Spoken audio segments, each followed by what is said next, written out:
अक्सर हम जब इनवॉइस बनाते हैं तो उसमें ई वे बिल के अंदर हम बार बार ट्रांसपोर्टर का नंबर और नाम डालते हैं।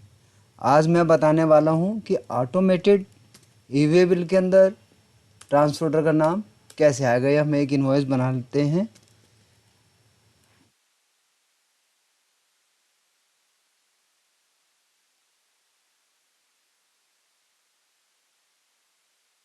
ये मुंबई की पार्टी है, हम इसका एक बिल बना लेते हैं।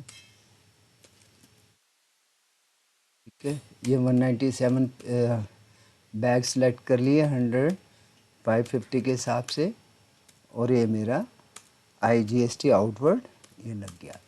अब हम आ जाते हैं जी यहाँ पर, सब डिटेल भर दी, सब कुछ सही है।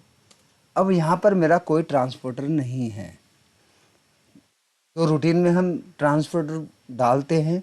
अब हमें होगा क्या, हमें यहाँ पे उसका नाम लिखना होगा, यहाँ पे न्यू डाल के लिखना होगा। लेकिन हमने क्या करना है, जैसे एक जो क्लाइंट हैं इनका एक ट्रांसपोर्टर है हिमालयन ट्रांसपोर्ट कंपनी, वो मैं आपको दिखाता हूँ। ओल्ट जी लेज़र हिमालय ट्रांसपोर्ट कंपनी, ये उनका ट्रांसपोर्टर है। ठीक है जी।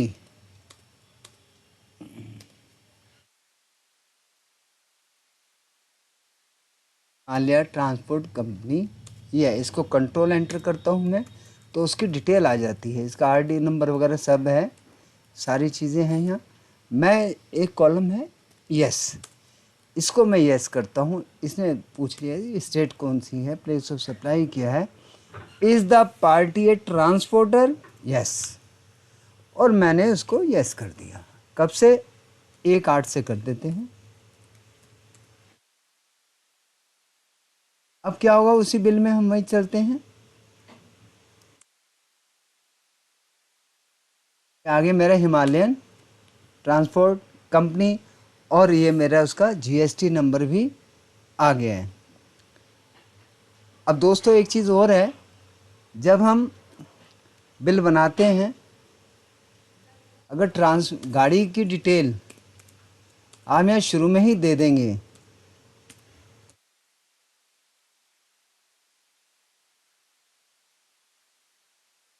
तो जब हम इसका ई वे बिल बनाएंगे,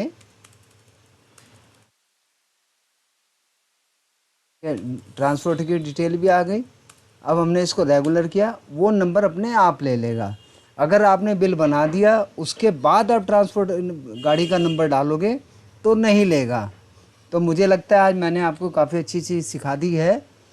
देखते रहिए सीखो सिखाओ विद शर्मा जी। नमस्कार।